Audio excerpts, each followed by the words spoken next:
ఈ కరుణాకర్ అనేవాడు అసలు ముందు పెద్దగా తెలియదు ఎవరికి. కరుణాకర్ ఒక అనామకుడు. నాతో డిబేట్ చేసిన తర్వాతే చాలామందికి తెలిసింది, వెలుగులోకి వచ్చాడు. నాతో డిబేట్ చేసిన తర్వాత పెద్దవాడు అయ్యాడు అన్నాడు. అంటే ఏంటి? విజయ్ కుమార్తో డిబేట్ చేస్తే నేను పెద్దవాడిని అయ్యాను.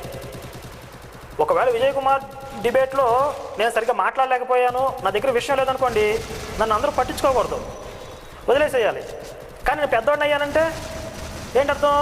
విజయ్ కుమార్ని డామినేట్ చేశానని అర్థం కదా.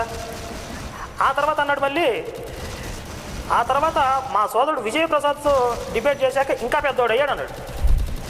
అంటే దానికి ఏంటి అర్థం?